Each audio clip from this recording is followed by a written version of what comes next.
dreams, it's still the same. Your love is strong, it still remains.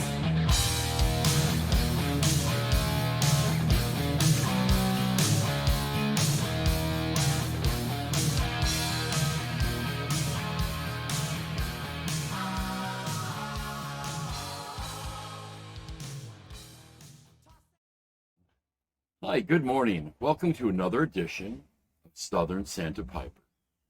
I'm your host, Kenny, and today we are smoking this beautiful Ben Wade. This particular Ben Wade they call the Brogue. Box it came in. I'm a big one whenever I can get boxed. It didn't have the sock. I'm going to probably try to find the sock. But whenever I get a boxed pipe, I love that. Love it. Great buy in this pipe. Fantastic buy. And I'm showing off the unusual blast. I can call it a blast. They call it their Brogue finish, and I don't know a lot about this particular finish. I've never seen it before. It's the reason I purchased this pipe. Beautiful example of an English-made Ben Wade, back when they were owned by Lane and being produced by one of Lane's companies, Sheraton in England, and just a lovely pipe.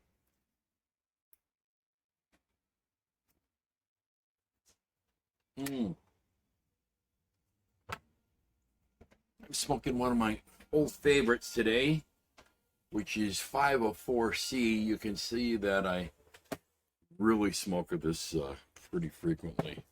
It's one of my favorites. I always buy it by the pound.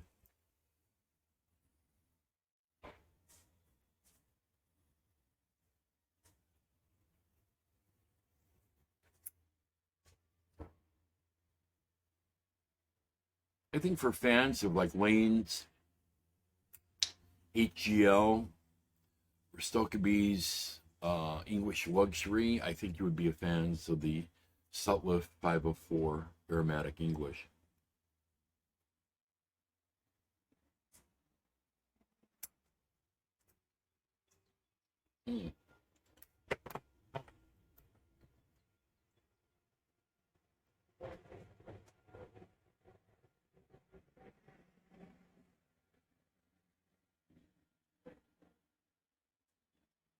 It's a delicious tobacco. And I've heard too many negatives from some who are like, it is a aromatic blend with Latakia.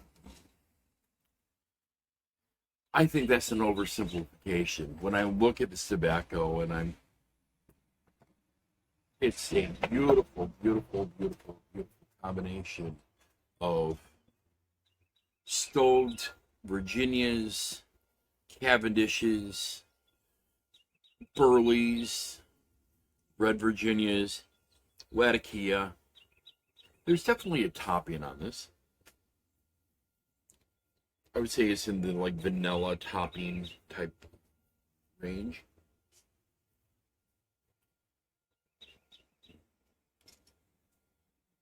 Kind of a shag cut. It is a moister tobacco. You do have to let it dry a little bit, but that's okay. At least it is when I get it by the pound. I can't speak if you buy it in smaller quantities, but it doesn't take much dry time at all. I've only had this tobacco out about 5 minutes this morning, and it's already about at the perfect. I'm a little moist from when I packed it in the bowl, but not overly so.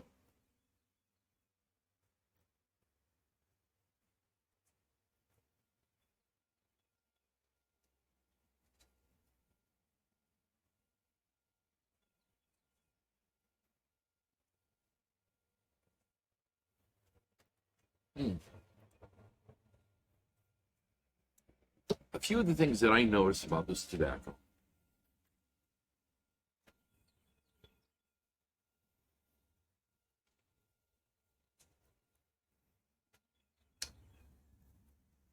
is that all of them are players, but I don't think any of them take a forward seat for a little bit. We're just going to talk for a while.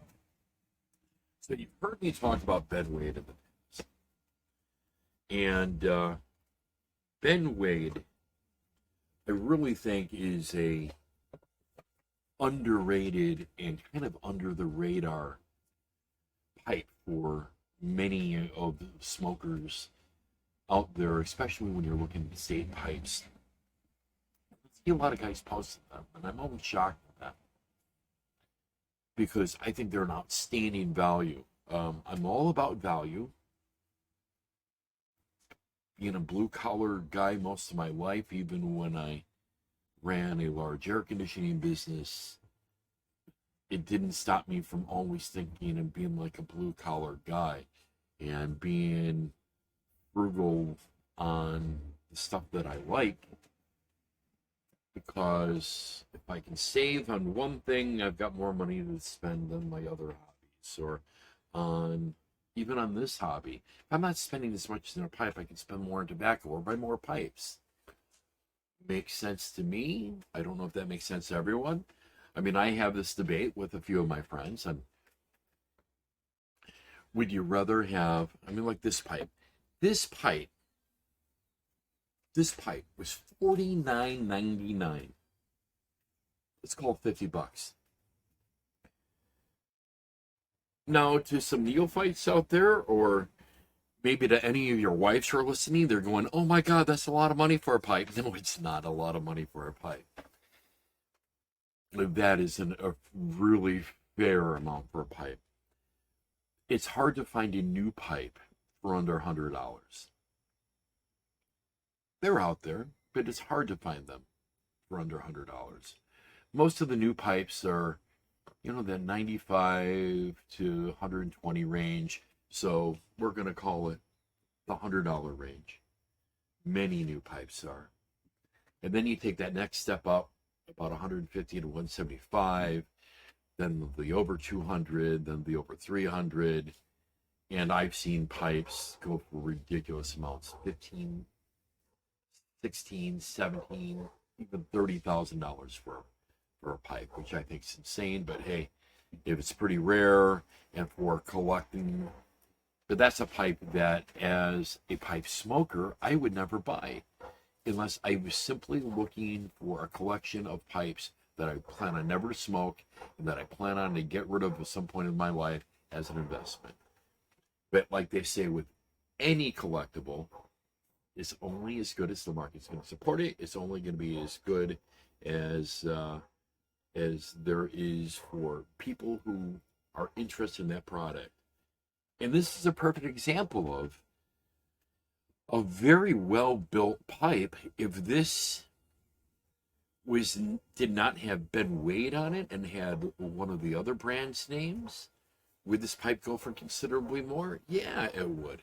I mean, if this pipe had one of the majorly expensive brands out there, name on them, it would go for quite a bit. And considering that this pipe is approaching probably 50 years old, my guess on this pipe is that age-wise, that it is mid-70s, early to mid-70s. I'm going to say 1972 to 1975. So that would make this a 50-year-old pipe if it came from 1972. And for a pipe that is 50 years old, the finish and fit on this is remarkable. I mean, even the stem lines up with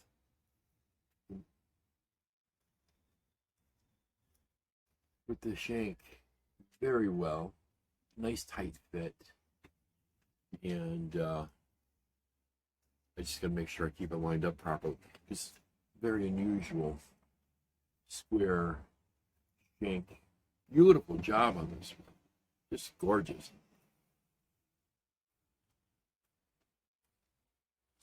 But Ben Wade kind of moved around a bit. They ended up as a Danish manufacturer that has many of the most beautiful freehand shapes I've seen. Good morning, Mr. Rooster. And just lovely, lovely grains on the Danish bedwaids. Beautiful plateaus. Wonderful smoking pipes. I've only got one of their Danish pipes. The rest of the ones that I primarily look for are their English pipes because they are a good value. I just turned a friend on to them, and he picked up a bent version very inexpensively that I'm kind of drooling over, and it's like, how did I miss it? And I believe Todd, if my memory serves me, was like $39 or so, under 39, maybe 36, but it was under 40 bucks, and it's beautiful. It needs a little bit of work on the stem. That's all. So if you're looking for a fantastic buy in a well-smoking pipe with great briar, these are definitely the ones to go with. Now, I've heard some complaints from some, especially on some of the wikis. They claim that the quality of bendwade started dropping in the end of the day. I can't speak for that because all of the ones that I have, they're smooth pipes, they're rusticated pipes, they're sandblast pipes, all have beautiful briar. Now this one probably does have kind of what some may consider a flaw. So the blast right there, kind of in the center, it's kind of a deeper there, and almost looks kind of rusticated. But in any case, this is a gorgeous pipe. I'm taking a look at this under the bright light now, and it is just wow. Just gorgeous grain on this. And it feels good in the hand. Feels real good in the hand. Let's give it another shot.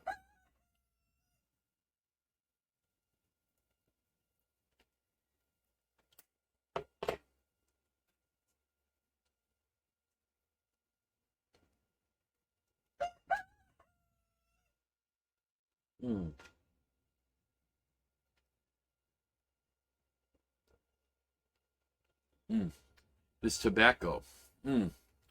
504 C, Aromatic English. When I first picked up 504C,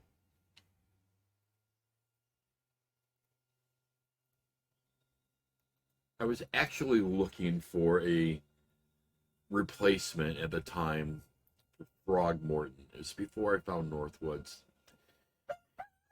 Throgmorton to me always tasted like it had a little bit of like a vanilla type topping, so I was looking for any type of English, almost crossover blends that kind of was a borderline aromatic, English, Latakia, more forward.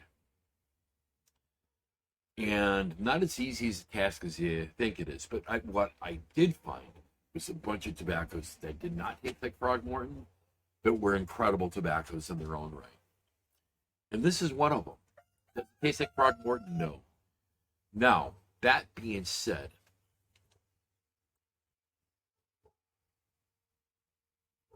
while it doesn't taste like Throgmorton, what it does do, like Throgmorton, it gives me that same mouthfeel. It gives me kind of that same satisfaction that I get when I smoke Brogue.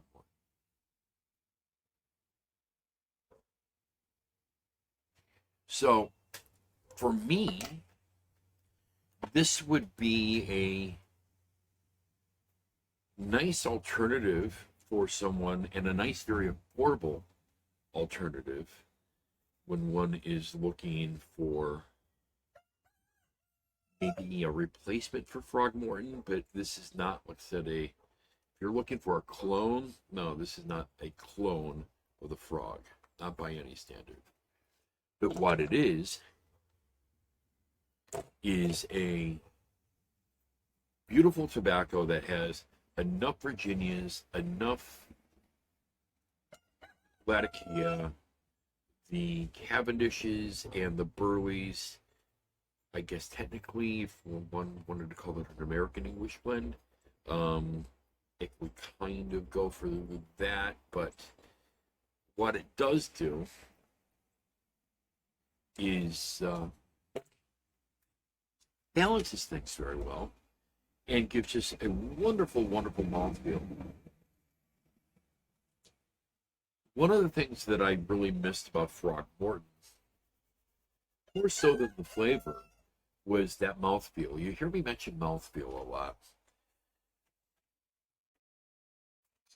And I think it's sometimes the way that the Latakia kind of mixes either with like a stoved Virginia or a European style Cavendish, which is Virginia based and Burley based.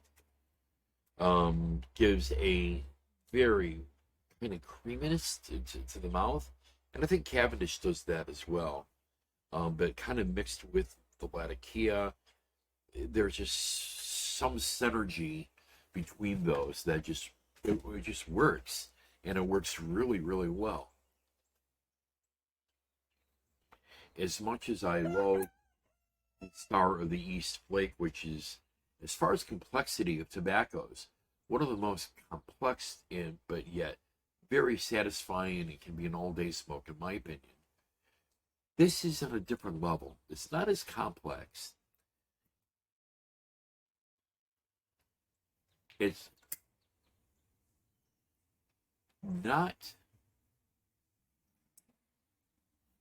not one of those tobaccos if you are a long time heavy Latakia. If you're looking for a lat bomb, this isn't it. But if you're looking for, like I said, a well-balanced amount of Latakia, I mean, to me, this has more Latakia than something, let's say, like Squadron Leader.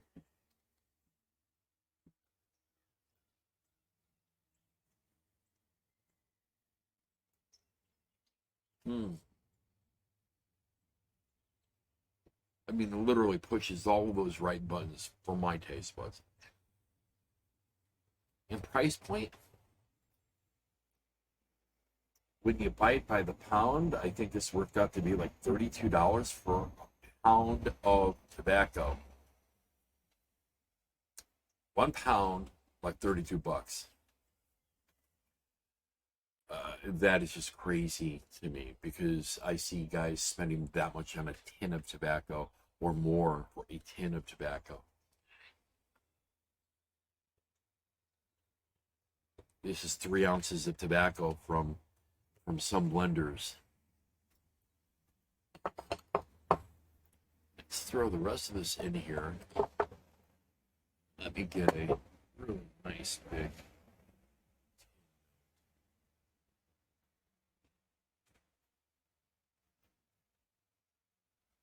For those who are new, this is the catch-all I use. It's by HD. You can pick these up on Amazon, really inexpensive. Really, really nice product.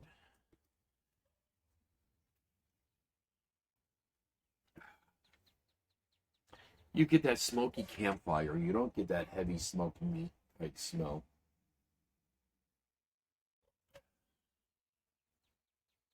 You get the Burleys. You get the Sweet Virginias.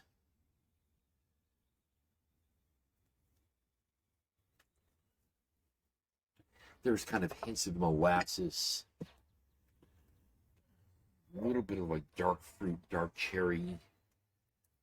And just a wonderful, very well-rounded tobacco. We are going to keep today's video on the shorter side today.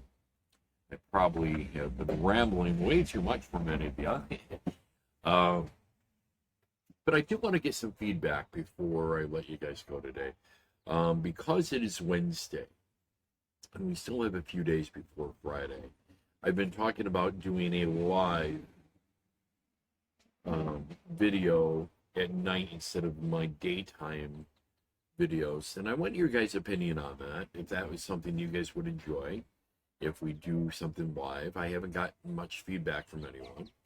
So please, in the comments, tell me what you guys think about possibly doing a live video session on Fridays where we could pull up a pipe together and just talk. I'll probably be rambling on. I may have a cocktail or two, so who knows what's going to come out of my mouth. But it would be, I think, kind of a fun time. I always enjoy hanging out with my pipe smoking friends. Always have a great time if I'm video chatting up with one. So I just see this as kind of video chatting and spending some time with my friends instead of one at a time, close to 100, I think now. So I really enjoy doing these. If you like what you're seeing, please go ahead and subscribe, hit that notification button, share my videos with your friends who are pipe smokers. And again, thank you so much for spending some time with me today. I appreciate it. This has been Southern Santa Piper, and have a great day today. Take care.